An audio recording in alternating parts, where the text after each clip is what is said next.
안녕하십니까, 레피드입니다. 5월 22일 두산중공업 보도록 하겠습니다.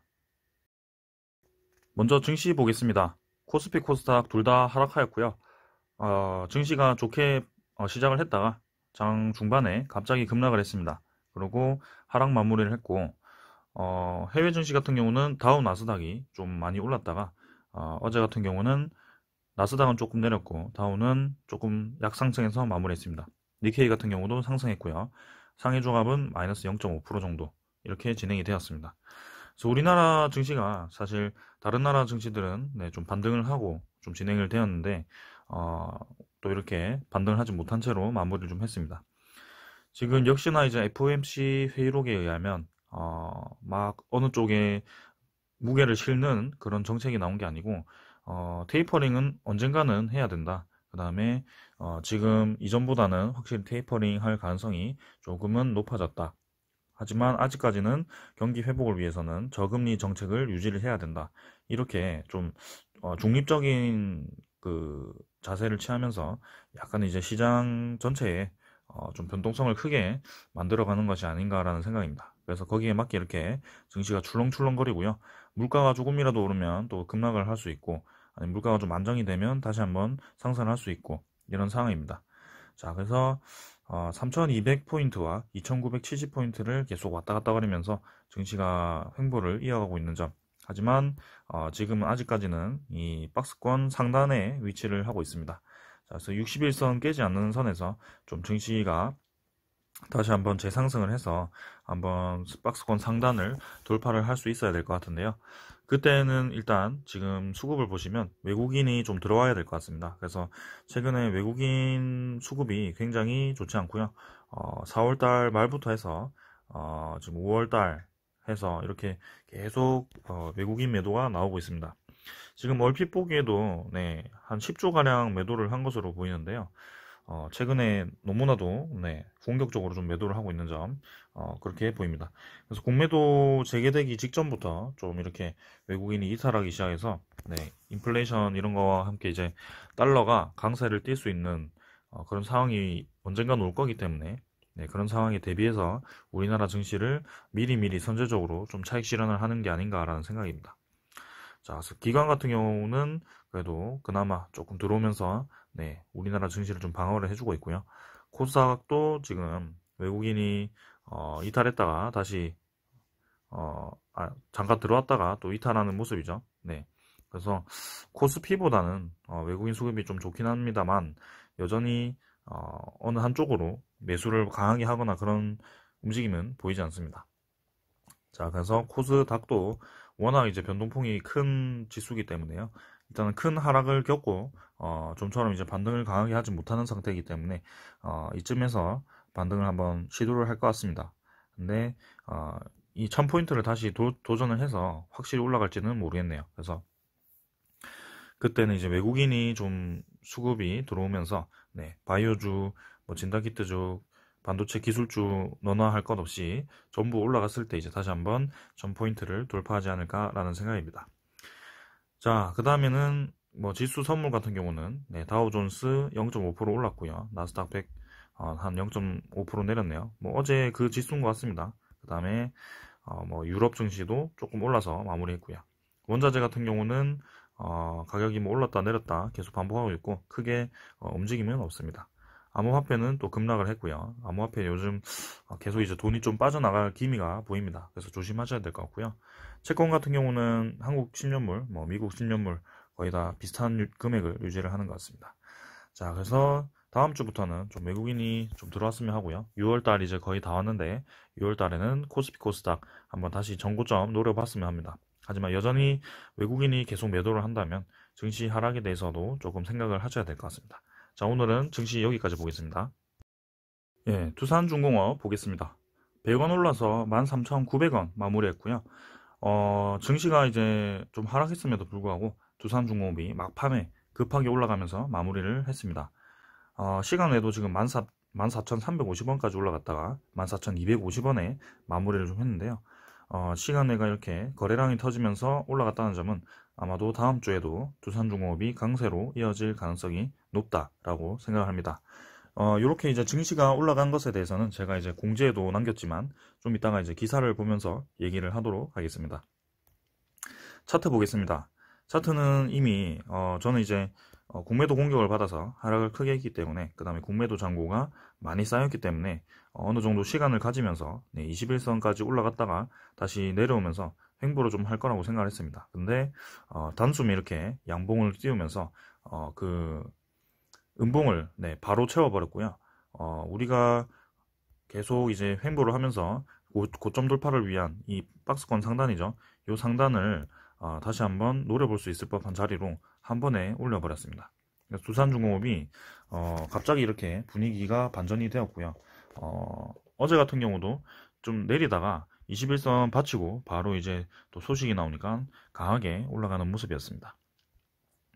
주봉도 바로 그냥 반전이 되었고요. 참 이게 두산중공업은 아무래도 역시 중장기적으로 가져가시는 분들만 좀 수익을 볼 수 있는 종목이라고 생각되네요. 역시나 지금도 그런 생각이고, 자, 저번에도 강조해 드렸지만 지금 두산중업은 아직까지 큰 하락 추세에 있는 이 음운구름을 벗어나지는 못했습니다. 그래서 월봉상으로 벗어나기 위해서는 최소 이제 15,000원 중반대를 좀 뚫으면서 치고 나가야 될 것 같고요. 이제 요 구름을 좀 벗어난다면 확실히 2만원, 3만원까지도 노려볼 수 있을 법한 자리로 진입할 수 있을 것 같습니다. 그래서 저는 몇 개월 안 남았다고 생각하고 계속 두산중공업 보도록 하겠습니다. 자, 수급은 기관과 외국인이 매도로 좀 했습니다. 근데 금융투자 외국인 이렇게 계속 매도가 나와서 또 이제 주가를 좀 눌리는 듯 했죠. 연기금은 또 매수했고요. 사모펀드도 매수했고요. 근데 막판에 또 바뀌었을 것 같습니다. 실제로 외국인이 어떻게 매도를 했는지 나중에 대차장고 확인하면서 같이 확인해 보겠습니다. 지금은 이제 연기금과 사모펀드가 또 매수를 시작했고요. 사모펀드가 그간 이제 두산중공업을 매도하고 두산인프라코아를 매수하는 경향이 좀 있었는데, 지금 이제 5월 20일부터 다시 한번 두산중공업에 좀 무게를 싣고 있습니다. 연기금은 계속 이제 매수를 이어가고 있고요. 저는 연기금이 계속 두산중공업의 지분을 늘려갈 거라고 생각되네요.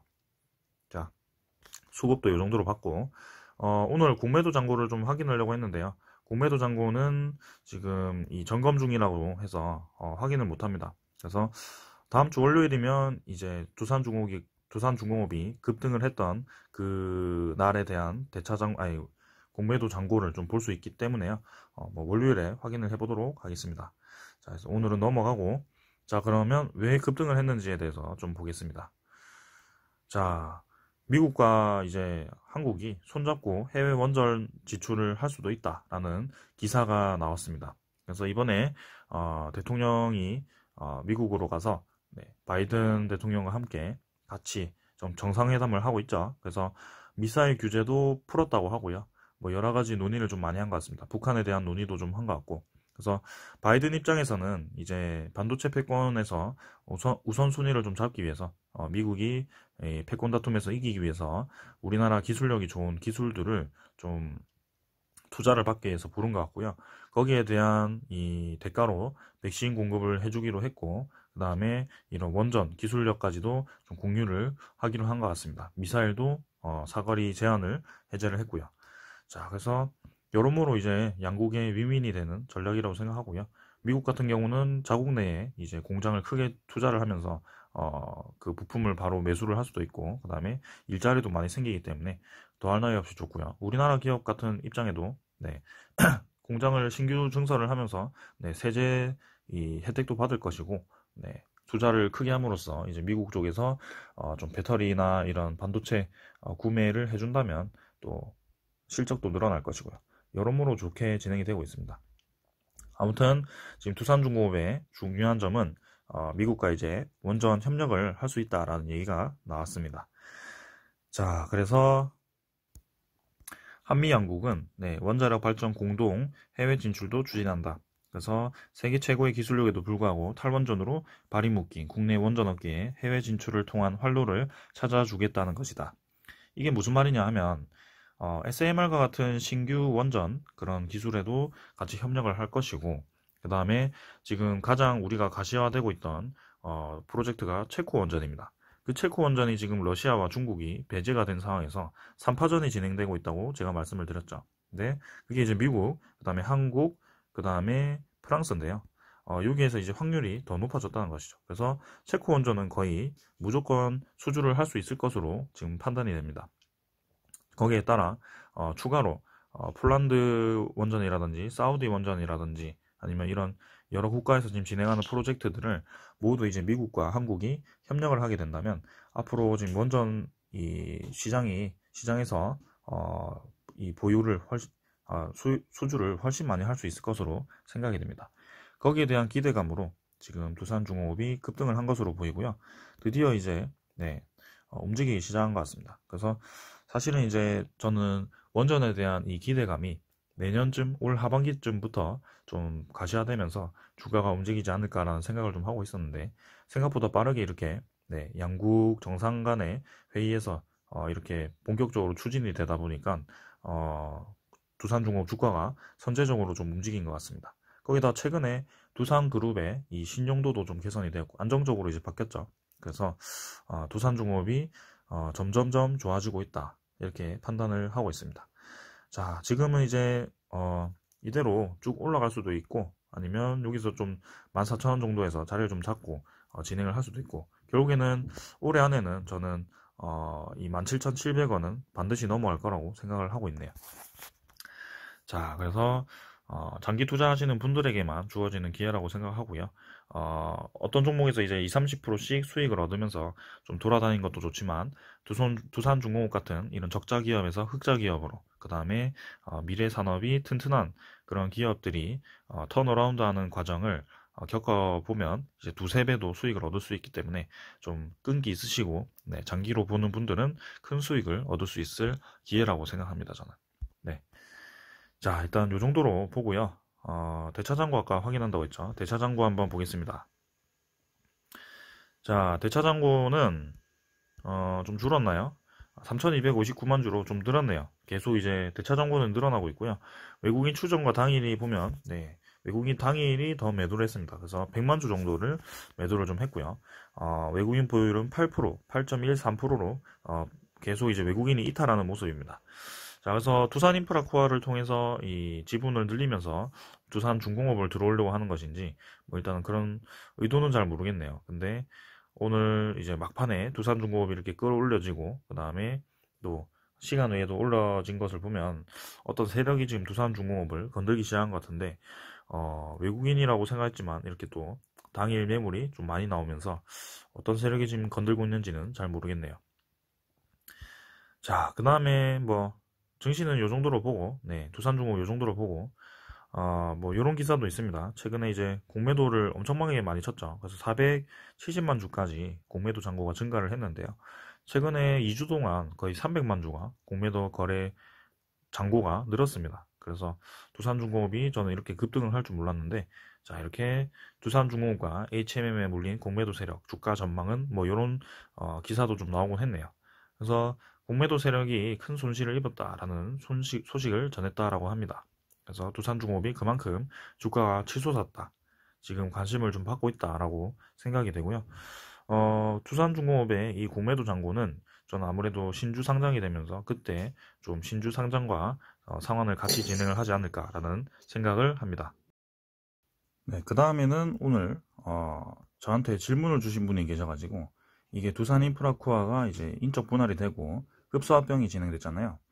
근데 그때 흡수합병이 진행되고 분할이 되었을 때 각각의 이 상장 가격은 어떻게 되는가라는 질문을 좀 해주신 분이 계십니다. 그래서 이렇게 한번 전체적으로 좀 설명을 드리고자 하고요. 저도 좀 헷갈리는 부분이 있었는데 일단 확실히 좀 정리를 해드리겠습니다. 자, 일단 두산중공업의 두산인프라코아와 합병 비율은 이렇게 되고요. 1대 0.473. 네, 그래서 기준시가와 자산가치 합병가액 이렇게 해서 뭐 합병가액을 산출을 했습니다. 그러니까 이게 어떤 거냐면 합병 비율을 정하기 전에 상대 이 가치를 좀 책정을 해야 되잖아요. 그걸 이제 주가 기준으로 좀 책정을 하는 것으로 보이고요. 그 주가를 책정을 할 때 기준시가는 이렇게 되고 자산가치는 이렇게 되는데 기준시가가 더 높기 때문에 합병가액을 기준시가액으로 정하게 되었고요. 그 다음에 두산인프라코아 같은 경우는 이제 본질 가치를 이렇게 정하게 되어서 7,827원으로 합병가액을 산출을 하게 되었습니다.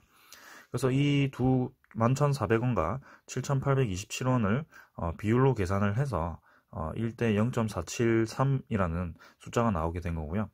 그래서 이렇게 두산인프라코아 1000주를 가지고 있으면 두산중공업 473주를 가지게 되는 것입니다. 자, 그러면 실제로 이제 합병 신주가 이렇게 6,700만 주가 나오게 되는데요. 여러분들이 가장 궁금해하실 두산인프라코아 인적 분할 이후, 그러면 내가 1000주를 가지고 있으면 473주를 두산중공업으로 받게 되는데, 그럼 그 가격은 어떻게 되는가? 저는 이제 두산중공업의 그 현재 시가로 7월 21일에 상장이 될 때 그 시가로 이제 합병 기일이죠. 합병 기일 기준으로 가격이 책정이 될 거라고 생각을 하고요. 7월 21일에는 이제 그 가격으로 상장이 되어서 상장 가격보다 이제 가격이 올라갔다면 플러스로 아마 계좌에 좀 표시가 되지 않을까라는 생각입니다. 그래서 그냥 두산중공업 가격으로 상장이 되는구나 라고 생각을 하시면 될 것 같고요.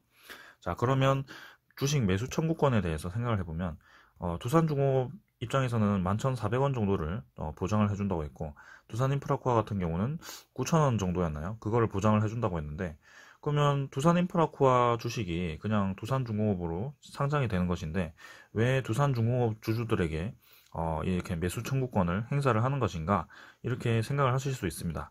근데 거기에 대해서는 이 합병에 반대를 한다면 두산중공업을 기존에 가지고 계시던 주주분들이 두산중공업을 팔고 싶어 하실 수도 있기 때문에, 만약에 합병 그 가액보다 주가가 떨어졌을 때는 반대를 한다면 11,400원을 받음으로써 이득을 볼 수 있는데요. 저번에도 말씀드렸지만 지금 현재 같은 경우는 주가가 이미 좀 올라 있습니다. 11,400원보다 많이 올라 있는 상태이기 때문에 합병을 반대를 한다고 해서 주식을 이렇게 판매를 하는 것처럼 될 텐데, 그걸 이제 11,400원을 주고 판매를 할 이유는 전혀 없죠. 그래서 반대할 이유도 없는 거라고 말씀을 드렸습니다. 자, 그렇게 되는 것이고요. 자, 그러면 지금 두산인프라코아 가격이 1,300원인가요? 이번에 얼마로 마무리했죠? 1,600원이네요. 그러면 1,600원에서 1,600원에 지금 1,000주다. 1,000주를 가지고 있으면 거의 뭐 1,600만 원이죠. 1,060만 원이죠. 근데 거기서 473주가 이제 두산중공업으로 상장이 되게 됩니다. 만약에 합병 기일에 이 가격으로 책정이 되어 있다면 13,900원에 거의 14,000원으로 잡겠습니다. 14,000원에 473주의 가치를 가지게 되는 주식을 받게 되고요. 그 다음에 나머지 311주죠. 이거는 이제 감자 비율을 적용해서 그 상장 당시에 이제 현대인프라코아라든지 뭐 가명인데 거기에 대한 가격으로 현 시가로 상장이 될 겁니다. 그래서 두산인프라코아 가격으로 311주가 상장이 될 거라고 생각하시면 될 것 같습니다. 그래서 가격에 대해서는 그냥 지금과 같이 똑같이 간다. 대신에 이제 수량만 변화하는 것이다 라고 생각을 하시면 될 거고요. 자, 그러면 계산기를 대충 두들겨 보면 990만 원이 되거든요. 두산중공업에 14,000원에 311주와 473주와 그 다음에 두산인프라코아 현재 1,600원에 311주를 가지게 되면 총 가치는 990만원에 해당이 됩니다. 사실은 두산인프라코아의 총 가격보다 좀 떨어지는 가격이죠. 근데 이제 분리가 되었을 때 현대인프라코아의 그 시너지와 그 다음에 두산중공업의 앞으로의 미래 가치를 생각했을 때는 더 올라갈 수도 있다는 점이죠. 그래서 두산인프라코아를 지금 가지고 있으면 분리가 되었을 때 사실은 지금 현 시가 기준으로는 가치가 조금 떨어진다. 하지만 그걸 감안하더라도 미래 가치가 더 높기 때문에 충분히 가져갈 만하다라고 말씀을 드리는 겁니다. 자, 그래서 저는 두산중공업 가격이 현재보다 많이 올라갈 거라고 생각하고요. 두산인프라코아 주주분들도 충분히 큰 이득을 볼 수 있을 거라고 생각합니다. 자, 그래서 오늘 이 정도로 설명을 하고 마치도록 하겠습니다. 조금 더 뭐 궁금하신 부분이 있다면 저에게 말씀을 해주시면 제가 이제 찾아가지고 여러분들께 이렇게 정리하는 시간을 가지도록 하겠습니다. 자, 여러분들 성투하십시오. 감사합니다.